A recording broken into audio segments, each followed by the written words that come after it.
ಒತ್ತಡ ಆಗ್ತಾ ಇದ್ದಾರೆ, ಏನು ಮಾಡ್ತೀರಾ? ಈಗ ತಮಗೆಲ್ಲರಿಗೂ ಗೊತ್ತಿದ್ದಂಗೆ ಅಣ್ಣ, ಈಗಾಗಲೇ ತಂದೆಯವರು ಚೆನ್ನೈನ ಅಪೋಲೋ ಆಸ್ಪತ್ರೆಗೆ ತೆರಳಿದ್ರು. 21ನೇ ತಾರೀಕು ಮತ್ತೊಮ್ಮೆ 3ನೇ ಬಾರಿ ಹೃದಯದ ಚಿಕಿತ್ಸೆಗೆ ಇವತ್ತೇನು ಮಾನ್ಯ ಕುಮಾರಣ್ಣ ಅವರು ದಿನಾಂಕ ನಿಗದಿಯಾಗಿದೆ.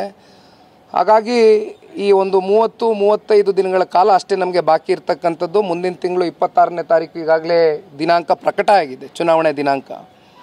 ಹಾಗಾಗಿ ನಮಗೆ ಪಡ್ಕೊಳ್ತಕ್ಕಂಥ ಸ್ಥಾನಗಳಲ್ಲಿ ನಾನು ಹೆಚ್ಚಾಗಿ ಒಬ್ಬ ಕಾರ್ಯಕರ್ತನಾಗಿ, ಒಬ್ಬ ಜವಾಬ್ದಾರಿಯುತವಾದಂಥ ಕಾರ್ಯಕರ್ತನಾಗಿ ಇವತ್ತು ಪಕ್ಷದ ಗೆಲುವಿಗೋಸ್ಕರ ನಾನು ದುಡಿಮೆ ಮಾಡಬೇಕು ಅಂತಕ್ಕಂಥದ್ದು ಭಾಳ ಸ್ಪಷ್ಟವಾಗಿ ನಿರ್ಧಾರ ಮಾಡಿದ್ದೇನೆ. ಕಳೆದ 3-4 ದಿನಗಳ ಹಿಂದೆ ಏನು ವರ್ಕರ್ಸ್ ಮೀಟಿಂಗ್ ಕರೆದಿದ್ವು ನಮ್ಮ ಮಂಡ್ಯ ಜಿಲ್ಲೆಯಲ್ಲಿ, ಬಹುತೇಕ ಭಾಳ ಜನಗಳ ಒಂದು ಕಾರ್ಯಕರ್ತರ ಒಂದು ಮುಖಂಡರ ಒಂದು ಅಭಿಲಾಷೆ, ಒಂದು ಒತ್ತಡ, ಒಂದು ಅಭಿಪ್ರಾಯ, ಅದಕ್ಕೆ ನಾನು ಗೌರವಿಸ್ತೀನಿ. ನಿಖಿಲ್ ಅವರು 2019ರ ಚುನಾವಣೆಯ ಒಂದು ಫಲಿತಾಂಶ ಏನಿದೆ ಪ್ರತಿಯೊಬ್ಬರಲ್ಲೂ ನೋವು ಉಂಟಾಗಿರ್ತಕ್ಕಂಥದ್ದು, ಆಕ್ರೋಶ ಇರ್ತಕ್ಕಂಥದ್ದು. ಸಹಜವಾಗಿ ನಾನೇ ಚುನಾವಣೆಗೆ ಅಭ್ಯರ್ಥಿ ಆಗಬೇಕು ಅಂತಕ್ಕಂಥದ್ದು ಅವರಲ್ಲಿರ್ತಕ್ಕಂಥ ಭಾವನೆ. ಆ ಭಾವನೆಗೆ ನಾನು ಗೌರವಿಸ್ತೀನಿ. ಆದರೆ ಇವತ್ತು ನಾನು ಮಂಡ್ಯಗೆ ಮಾತ್ರ ಸೀಮಿತ ಆಗಿ ಚುನಾವಣೆ ಮಾಡಿದಂಥ ಸಂದರ್ಭದಲ್ಲಿ ಬೇರೆ ಯಾವ ರೀತಿ ಇವತ್ತು ಕುಮಾರಣ್ಣನ ಒಂದು ಆರೋಗ್ಯದ ಸಮಸ್ಯೆ ಇರ್ತಕ್ಕಂಥ ಹಿನ್ನೆಲೆಯಲ್ಲಿ, ಒತ್ತಡಗಳಲ್ಲಿ ಯಾರು ಚುನಾವಣೆ ಮಾಡಬಲ್ಲರು ಅಂತಕ್ಕಂಥ ಒಂದು ಪ್ರಶ್ನೆ ನನ್ನ ಮನಸ್ಸಿನಲ್ಲಿ ಕಾಡ್ತಾ ಇರ್ತಕ್ಕಂಥದ್ದು. ಹಾಗಾಗಿ ಮುಂದೆ ನಿಖಿಲ್ ಅವ್ರು ಬರ್ತಾರೋ, ಕುಮಾರಣ್ಣನೇ ಬರ್ತಾರೋ, ಪುಟ್ಟರಾಜಣ್ಣ ಬರ್ತಾರೋ, ತಮ್ಮಣ್ಣ ಸಾಹೇಬರು ಬರ್ತಾರೋ, ಭಾಳ ಜನ ಇವತ್ತು ನಮ್ಮ ಮಂಡ್ಯ ಜಿಲ್ಲೆಯಲ್ಲಿ ನಮ್ಮ ಕಾರ್ಯಕರ್ತರು ಬೆಳೆಸಿದ್ದಾರೆ. ಸಮರ್ಥ ನಾಯಕತ್ವ ಇದೆ ನಮ್ಮ ಮಂಡ್ಯ ಜಿಲ್ಲೆಯಲ್ಲಿ. ಹಾಗಾಗಿ ಬಹುಶಃ ಅತಿ ಶೀಘ್ರದಲ್ಲಿ ಇದಕ್ಕೆಲ್ಲ ಪಕ್ಷ ತೆರೆ ಎಳೆಯುತ್ತೆ. ಒತ್ತಡ ಆಗ್ತಾ ಇದ್ದಾರೆ, ಏನು ಮಾಡ್ತೀರಾ? ಈಗ ತಮಗೆಲ್ಲರಿಗೂ ಗೊತ್ತಿದ್ದಂಗೆ ಅಣ್ಣ, ಈಗಾಗಲೇ ತಂದೆಯವರು ಚೆನ್ನೈನ ಅಪೋಲೋ ಆಸ್ಪತ್ರೆಗೆ ತೆರಳಿದ್ರು. 21ನೇ ತಾರೀಕು ಮತ್ತೊಮ್ಮೆ 3ನೇ ಬಾರಿ ಹೃದಯದ ಚಿಕಿತ್ಸೆಗೆ ಇವತ್ತೇನು ಮಾನ್ಯ ಕುಮಾರಣ್ಣ ಅವರು ದಿನಾಂಕ ನಿಗದಿಯಾಗಿದೆ.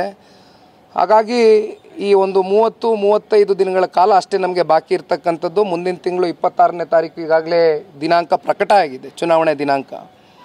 ಹಾಗಾಗಿ ನಮಗೆ ಪಡ್ಕೊಳ್ತಕ್ಕಂಥ ಸ್ಥಾನಗಳಲ್ಲಿ ನಾನು ಹೆಚ್ಚಾಗಿ ಒಬ್ಬ ಕಾರ್ಯಕರ್ತನಾಗಿ, ಒಬ್ಬ ಜವಾಬ್ದಾರಿಯುತವಾದಂಥ ಕಾರ್ಯಕರ್ತನಾಗಿ ಇವತ್ತು ಪಕ್ಷದ ಗೆಲುವಿಗೋಸ್ಕರ ನಾನು ದುಡಿಮೆ ಮಾಡಬೇಕು ಅಂತಕ್ಕಂಥದ್ದು ಭಾಳ ಸ್ಪಷ್ಟವಾಗಿ ನಿರ್ಧಾರ ಮಾಡಿದ್ದೇನೆ. ಕಳೆದ 3-4 ದಿನಗಳ ಹಿಂದೆ ಏನು ವರ್ಕರ್ಸ್ ಮೀಟಿಂಗ್ ಕರೆದಿದ್ವು ನಮ್ಮ ಮಂಡ್ಯ ಜಿಲ್ಲೆಯಲ್ಲಿ, ಬಹುತೇಕ ಭಾಳ ಜನಗಳ ಒಂದು ಕಾರ್ಯಕರ್ತರ ಒಂದು ಮುಖಂಡರ ಒಂದು ಅಭಿಲಾಷೆ, ಒಂದು ಒತ್ತಡ, ಒಂದು ಅಭಿಪ್ರಾಯ, ಅದಕ್ಕೆ ನಾನು ಗೌರವಿಸ್ತೀನಿ. ನಿಖಿಲ್ ಅವರು 2019ರ ಚುನಾವಣೆಯ ಒಂದು ಫಲಿತಾಂಶ ಏನಿದೆ ಪ್ರತಿಯೊಬ್ಬರಲ್ಲೂ ನೋವು ಉಂಟಾಗಿರ್ತಕ್ಕಂಥದ್ದು, ಆಕ್ರೋಶ ಇರ್ತಕ್ಕಂಥದ್ದು.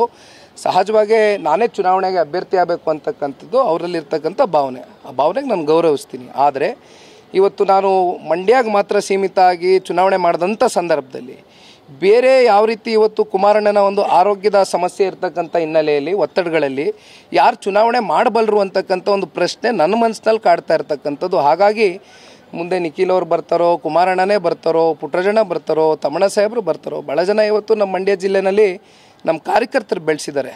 ಸಮರ್ಥ ನಾಯಕತ್ವ ಇದೆ ನಮ್ಮ ಮಂಡ್ಯ ಜಿಲ್ಲೆಯಲ್ಲಿ. ಹಾಗಾಗಿ ಬಹುಶಃ ಅತಿ ಶೀಘ್ರದಲ್ಲಿ ಇದಕ್ಕೆಲ್ಲ ಪಕ್ಷ ತೆರೆ ಎಳೆಯುತ್ತೆ.